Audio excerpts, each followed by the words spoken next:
Let's rock, baby.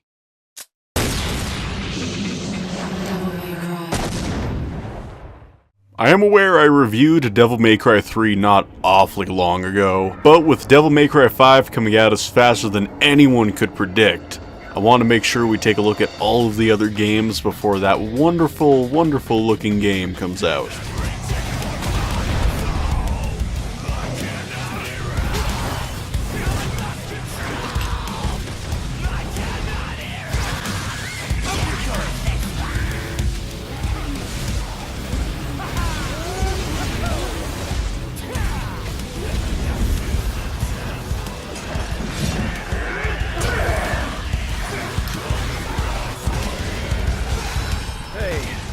This is my gig. Leave Nero out of this. Jackpot.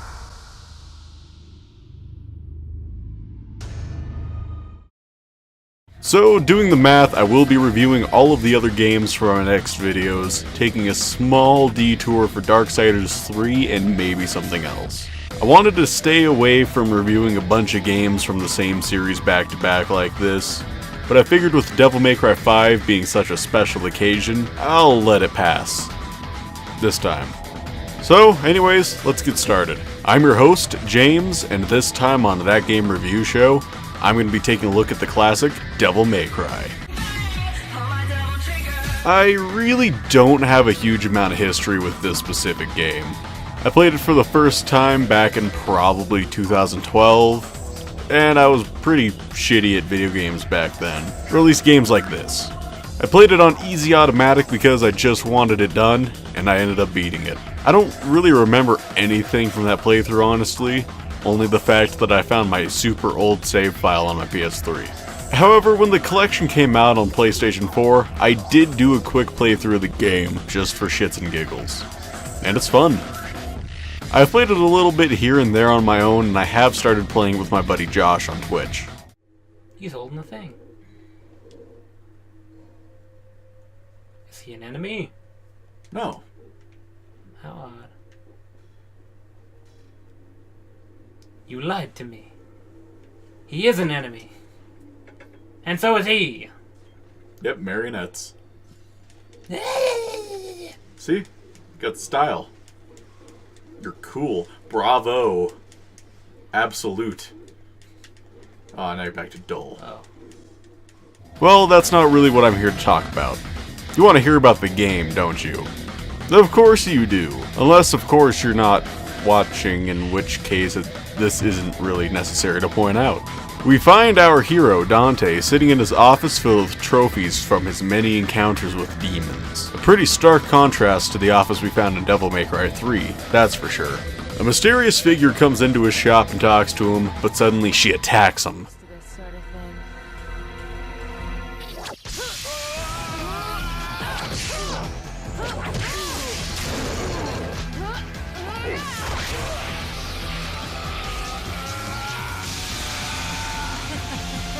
Are you really the son of the legendary Dark Knight Sparta? Didn't your daddy teach you how to use a sword? Sword. Time to go to work, guys.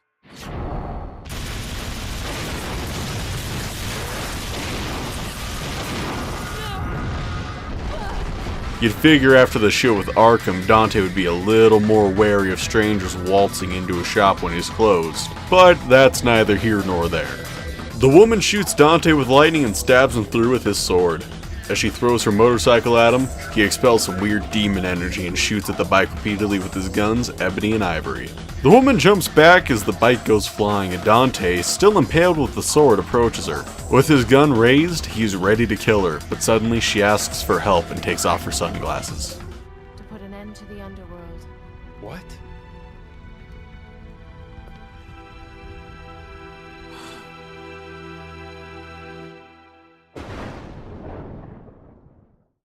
Dante seems shocked by this, and the camera pans to a picture that Dante had sitting on his desk. This took me a while to fully get, but this is supposed to show you that the woman, Trish, looks just like Dante's mother, Eva. This could have been portrayed a little bit better, but I won't judge it too much. Trish explains to Dante that the Demon King Mundus is trying to escape his prison, and that Dante, as the son of the legendary Dark Knight Sparta, is one of the only people who can stop him. And of course, since she looks like his dead mother, Dante can't help but listen to her. We kinda just appear at the island and the game starts. Nothing crazy, minus getting attacked by your mother, just a quick cutscene and then the game starts. This won't nearly be the plot dump that DMC3 and the reboot were, thank God. You make your way into the castle and are then locked in, but something about this may seem familiar. The fixed camera angles, the creepy castle, the strange doors and keys needed to open them. If it wasn't obvious enough, this game bears a striking resemblance to Resident Evil. While the game is now one of the forefathers of the character action genre, the game originally started production as Resident Evil 4. But as the team were originally going for a more action-oriented title, Capcom told them that the game was too far from what Resident Evil was. Instead of scrapping the game, however, the game turned into what it was now, helmed by Hideaki Kamiya. I hope to hell I'm pronouncing this correctly. Kamiya may sound pretty familiar.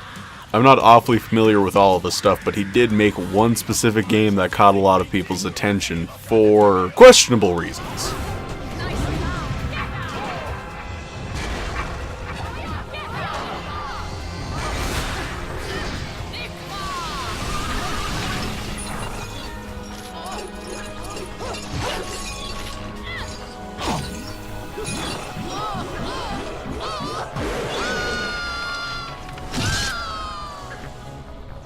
Yes, he was the director of Bayonetta, and there are some Devil May Cry references in that series. It is kinda cool to see, but you can definitely see the influences Kamiya's experience with Devil May Cry provided.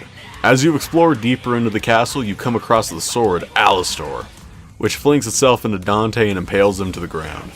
In a scene that makes physically no sense, Dante moves up the sword and allows it to pass through him before retrieving it. And I have to say, this is the worst possible way Dante could have gone about removing the sword from his body.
You may have noticed that Dante's main weapon in this game isn't his iconic rebellion, but is in fact his father's old sword, the Force Edge. The reason for this being that the rebellion hadn't been thought up yet.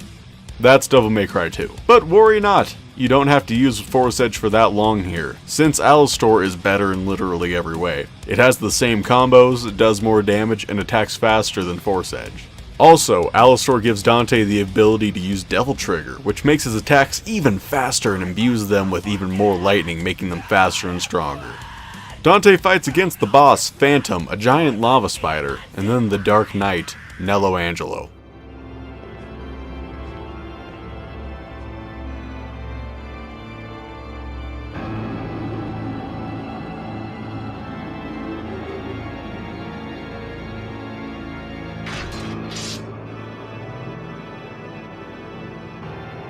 This stinking hole was the last place I thought I'd find anyone with some guts.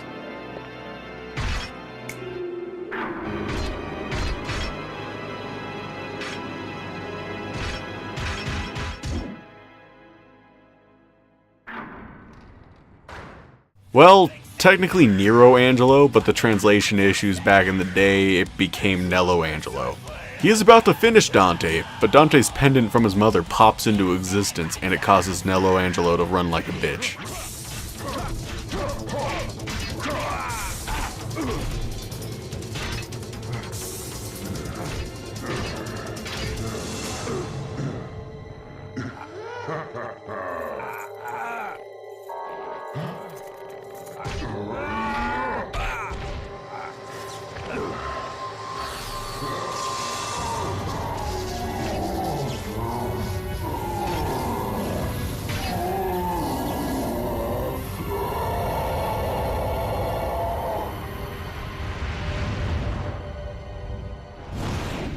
Dante then explores through the castle more and comes across Phantom again, this time killing the poor spidery bastard. Once Dante acquires the Ifrit gauntlets, his second set of devil arms, he comes across Griffin, a huge demon bird. Dante fights and defeats him, but the bird escapes to be fought again later on. A big issue with this game is that you refight bosses a lot. There are only a few bosses in the game: Phantom, Griffin, Nightmare, and Nello Angelo. I think only the final boss is unique with his fight, honestly. It gets incredibly repetitive, especially since one of the later bosses, Nightmare, makes you refight weaker versions of the other bosses. Dante makes his way back into the castle and past a really fucking awful water section that made Josh quit. Yeah, it sounds nice. I think I've had enough. Think you've had enough? Yes. Here.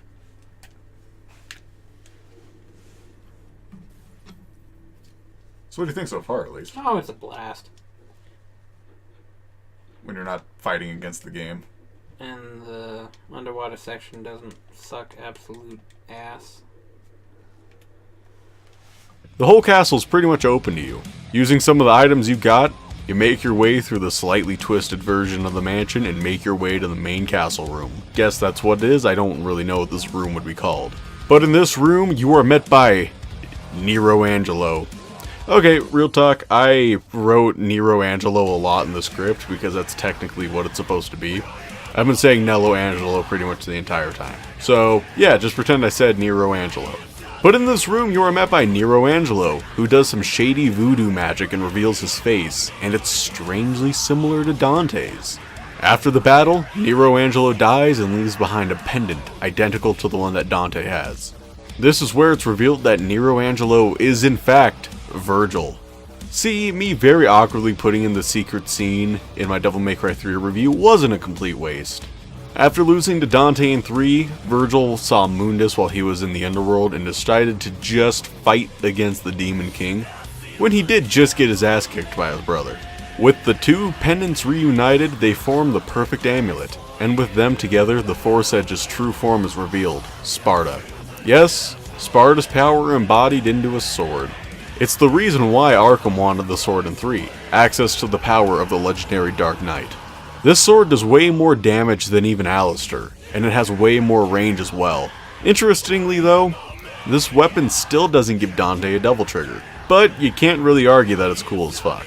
Dante goes into the underworld now that the portal is open, and makes his way into the Chamber of Mundus. Oh, and along the way, Trish betrays Dante because, spoilers, Trish is a demon made by Mundus. There's a kind of cool scene here, I guess.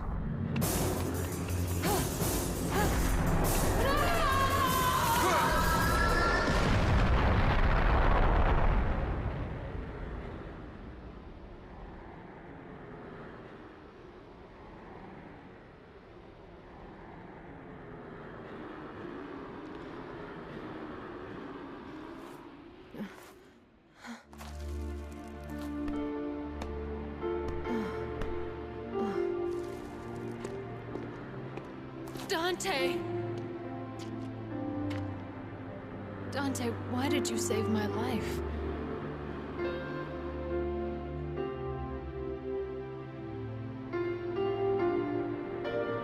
Because you look like my mother. Now get out of my sight. The next time we meet, it won't be like this.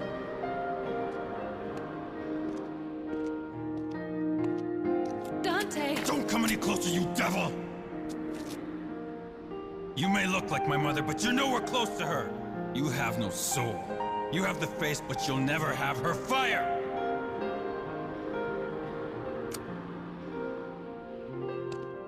Mundus' chamber is kinda awesome since it's a huge cathedral even though we just threw a very gross and mushy hell to get here. Mundus, who's strung Trish up, taunts Dante and attacks him with weird energy bolts. As Mundus is set to deliver the killing blow, Trish drops down from her open restraints and takes the shot for Dante. No worries! Mundus goes to zap Dante again, but wait! Dante, in an awesome display of power, deflects Mundus' energy beam and then fights the Demon King in a duel very reminiscent of Space Harrier, and other games like that.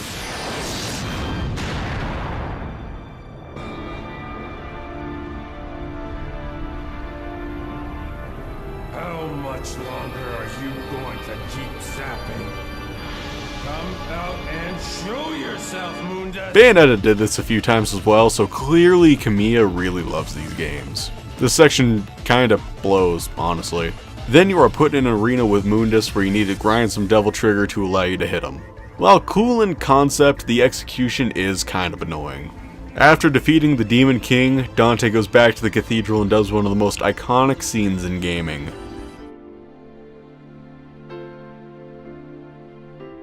I should have saved you.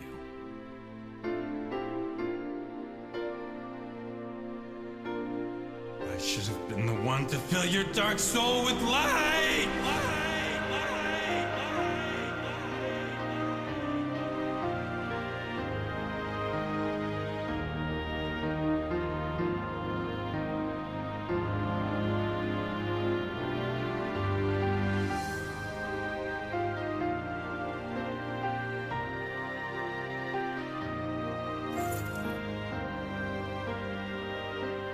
This was my mother's.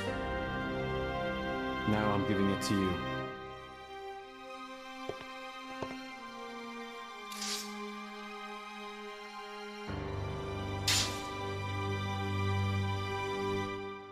My father's also here now. Rest in peace.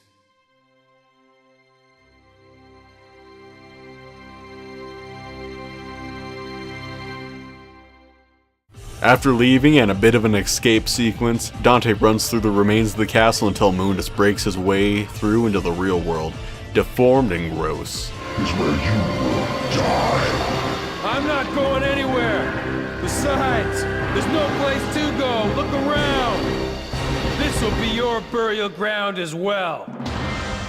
As you attack him, eyes and hands and eyes keep protruding from him. Mundus is just really gross in this game. Trish, who is not in fact dead, but I guess pretending, jumps in and gives Dante a portion of her power. After building it up, we get this pretty cool scene. It looks like we have a winner. Jackpot!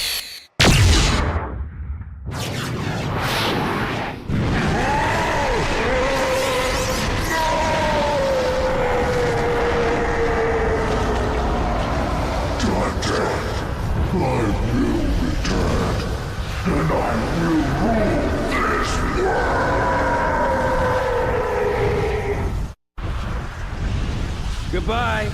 And when you do come back, give my regards to my son, will ya? They fly away from the castle and the super corny scene plays out. The sky, it's so clear, so blue. The sky is fair. It'll always be above everyone's head, no different. Like the sky. I feel like my heart is becoming clear.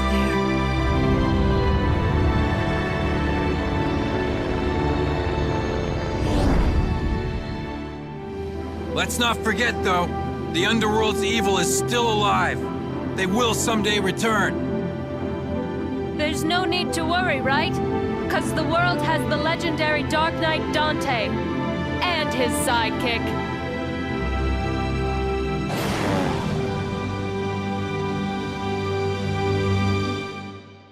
We get a really stupid reason for changing the name of Dante's shop. Devil Never Cry is fucking dumb. And even from the standpoint of a demon hunting business, you don't want to tell people, yeah, they never cry. You want to tell them, I'll make them fucking cry. So let's get down to the gameplay. As you may have noticed, the game is rough. Very rough. There aren't many combos, there's no real juggling potential, the weapon switching is questionable, And the majority of the weapons you get are either guns, which you can't do too much with those at this point, or swords. All of the devil arms are swords, except for the Ifrit gauntlets. This does just seem to be a serious case of, this is the first game.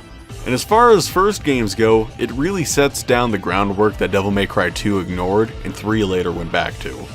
I did talk a little bit of shit on the devil arms, and I want to address this. The selection isn't bad. The main two, Alistair and Ifrit, do a really good job at giving you a super fast attack and a very slow heavy hitter. But honestly, Alistair is basically a powerful version of the Force Edge, and Sparta, which you get at the end, is a powerful version of Alistair. So the variety is questionable, honestly. I found the guns near useless in this game. I almost never really use them. Overall, I do like this game, but I don't find myself really coming back to it that often. I would honestly love a remake of this game with some tweaked mechanics and making it closer aligned with something like Devil May Cry 3. And if they do ever remake it, they need to make the camera not stall when you're walking. Just pay attention when you're walking. Just pay attention. It's decent animation. But the camera slows very slightly when you walk, and once you notice it, it's really hard to stop seeing. This video is quite a bit shorter than the last one. I can't really do 40-minute videos all the time.